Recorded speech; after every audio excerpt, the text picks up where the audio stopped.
Good evening and welcome to the March 18th City Council meeting. If you join me for a moment of silence and the Pledge of Allegiance.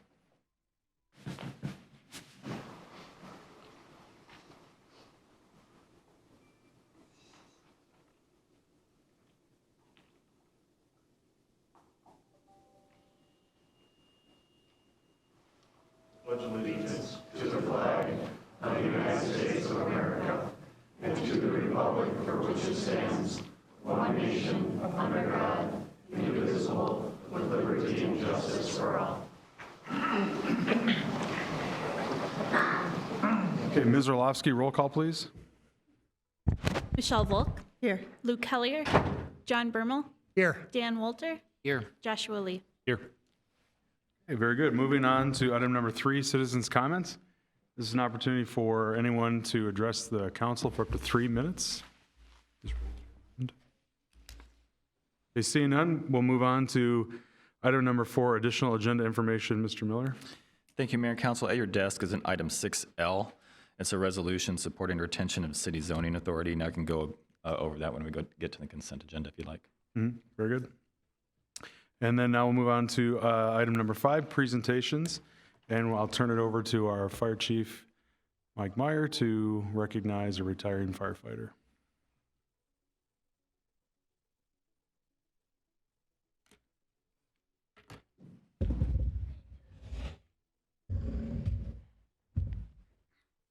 Good evening, Mayor, council members. Greg, would you like to join me?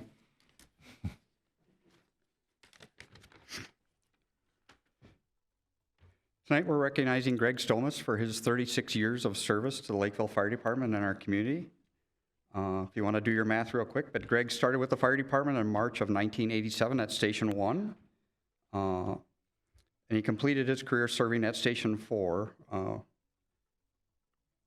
where he was the first captain that opened the station when that was built and opened.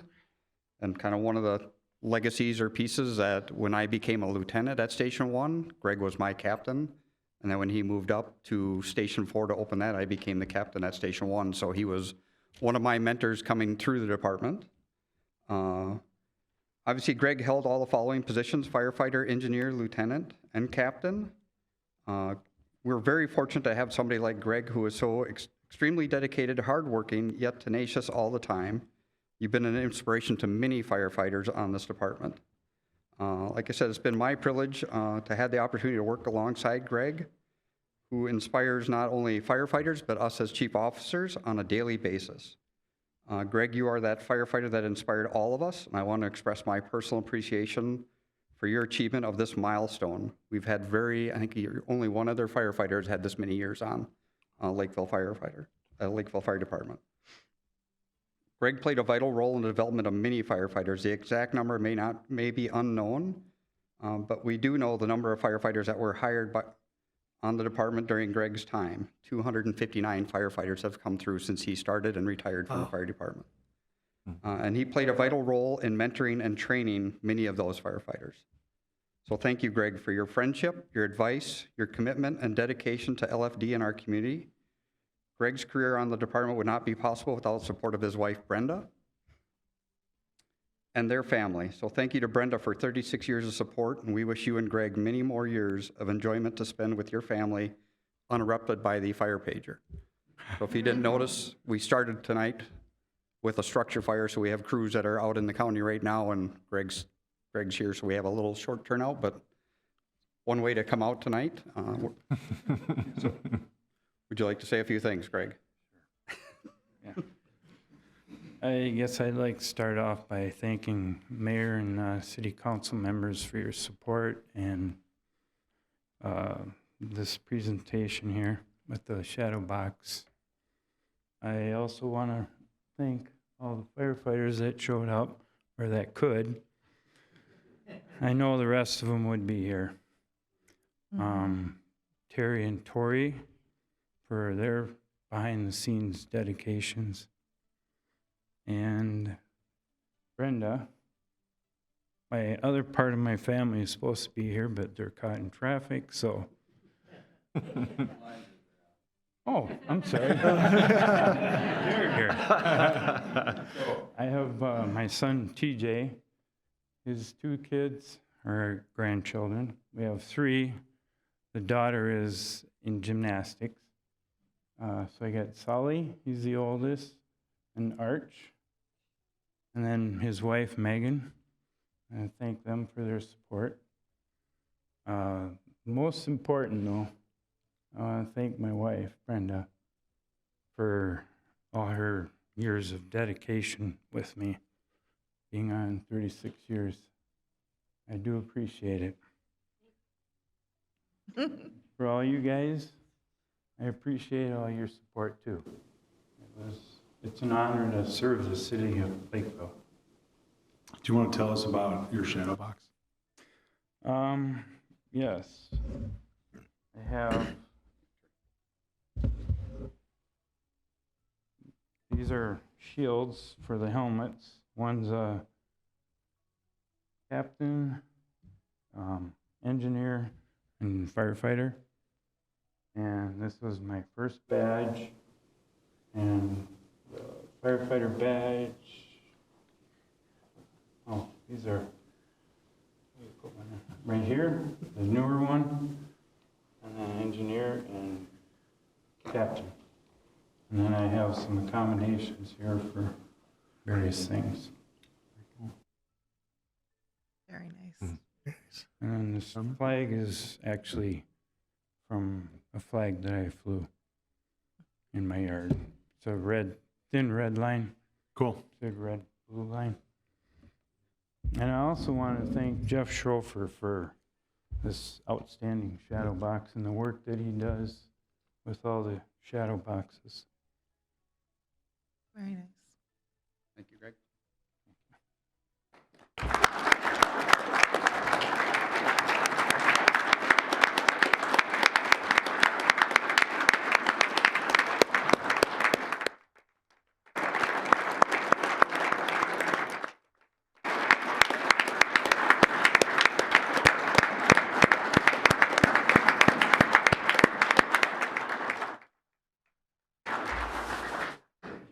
Congrats. Thank you for your service.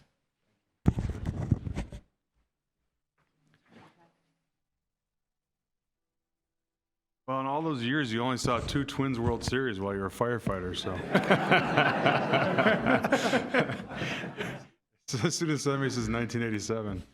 Well, certainly you've seen a lot of changes in our community and fire service in 36 years, and we're so grateful for your willingness to serve and for your family supporting us. So thank you so much for your time with the city, and good luck on your retirement. Thanks, Chief. Thank you. And as per usual protocol, we'll just let these guys leave and then we'll keep going.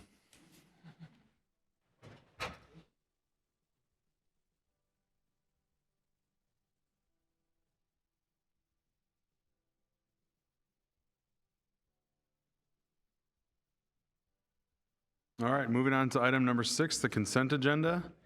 Mr. Miller, any items you wanted to highlight?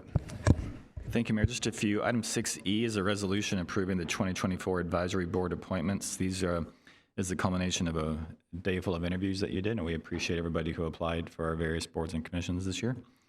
Item 6K is a conditional use permit for Urgent Vet, and as I understand it, it's just like it sounds. It's an urgent care for vets, so or for not for dogs and cats, not for the vets, but for the animals.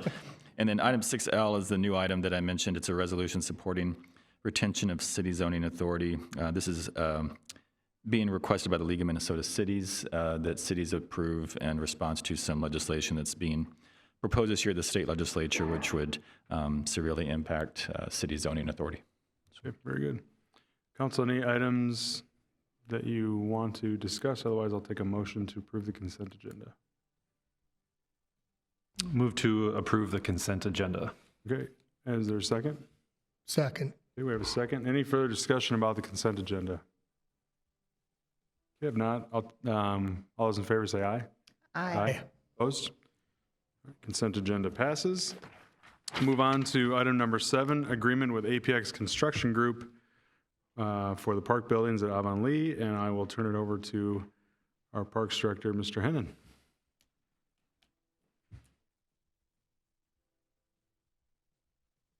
Good evening, Mayor and City Council. As noted on the agenda, staff is requesting that Mayor and Council approve an agreement with Apex Construction Group LLC for the construction of 3 park buildings at Avonlea Community Park. But before we talk about the cost of the project, I'd like to just highlight the project in general. You've seen this numerous times, but we'll share it with the audience again. This is Avonlea Community Park. On the east side is Cedar Avenue, north 185th Street, and on the west Hamburg Avenue. And going from west to east, you'll have 10 pickleball courts, 5 athletic decks, and you can see the first building to the west is the field support building, which is one of 3 buildings that will be constructed.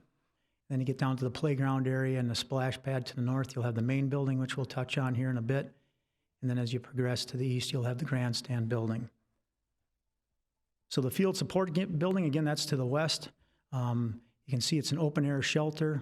You'll have a couple of unisex bathrooms, men's and women's bathrooms, and then a meeting room, because this could be like the tournament headquarters for soccer, football, lacrosse, cricket, whatever it may be. And it's also in close proximity to the pickleball court, so that can also be the home to some pickleball tournaments and gatherings. As I mentioned, you get closer down to the main area of the main building, which is going to oversee the playground and the splash pad. This structure is actually elevated a bit, so you can oversee these amenities, which will be a nice view for people sitting in this open-air shelter. We don't have a colored rendering of this, but it's very similar, you can see, to the field support building. A nice open shelter to the right, unisex bathrooms, men's and women's, and then there's a larger utility room here that not only will support the utilities on the site, but also the recirculating system for the splash pad. So that's the main building. Again, it's elevated, looks over the playground and the splash pad area. And as you know, the Lakeville Lions donated $500,000 towards this splash pad, $100,000 over a 5-year period, so we're very grateful for the Lakeville Lions. And then this is the playground that's going to be near this building as well. A lot of amenities, not only for 5 to 12-year-olds, but from 2 to 5-year-olds as well, with some poured-in-place material in the playground area. And then as you progress over to the baseball facility, we will have the grandstand that will be constructed as part of this contract as well. You can kind of see upper left when you come from the parking lot, how you enter. And if you go to the left, will be the concession area, straight ahead restrooms, and around to the right towards first base, then you can enter the grandstand area. The lower picture is from the batter's box, and then give you an idea in the upper right what it looked like at night when the games are shut down and you just have some accent lighting there. So with that, we did open up bids on February 20th, and we received 4 bids.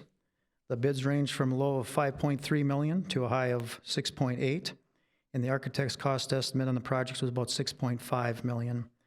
So staff is recommending approval and agreement with Apex Construction Group LLC for the construction of these 3 buildings at a cost of $5,204,313.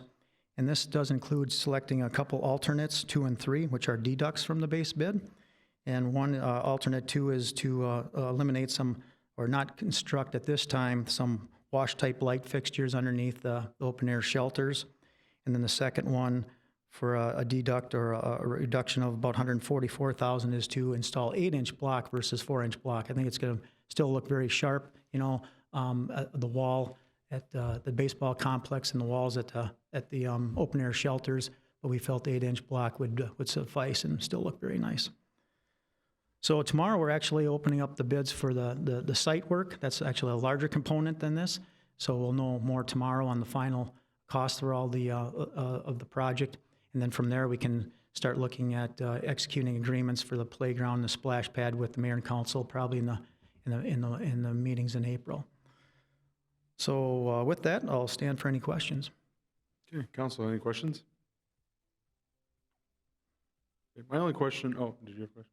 It was more just a comment from a conversation that I had with Mr. Hennon before this about the lighting changes are not connected to the field lighting, the Correct. deductions. These are the soffit lighting in the support building that is what's being removed at this point. Yes. So as part of base bid, we'd want to look at a couple alternate deducts in case the price got a little high, and we always like to do that, and we felt these two were a couple ones we could reduce the cost of the project on. And for the baseball field, does this include the cost of the dugouts and bullpens? Yeah, the dugouts, yes. And Corey, could you put up the overhead? Maybe I'll just show you a picture of the dugouts as well. They're kind of sharp looking. I thought I'd share that with you.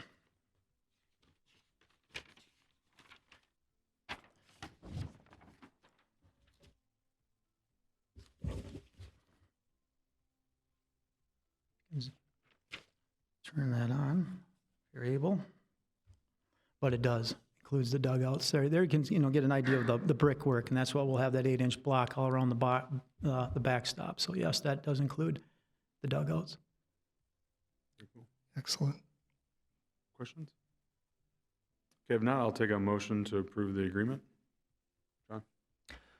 I move to approve an agreement with APX Construction Group LLC for the construction of park buildings at Avon Lee Community Park, CIP number 24-20. Is there a second? Second. Is there further discussion? I'll just close this and say it's really exciting to see this last very large piece of the park bond referendum come to fruition. It's very exciting. So good work to you and your team for staying on the timeline. Yeah. It was aggressive from the start, and Yeah. it's great. So Yep. very good. Thank you. With that, I will take roll call, please. Lee, Aye. Walter, Aye. Bermel, Aye. Hellier, Aye. Volk. Aye. Very good. Moving on, we'll have unfinished new business. Okay, seeing none, announcements. The work session for next week has been canceled. Our next regular meeting is April 1st, right here in the council chambers at 6 o'clock. And with that, I'll take a motion to adjourn. So moved? All those in favor say aye. Aye. Opposed? We're adjourned. Just throwing us a curveball.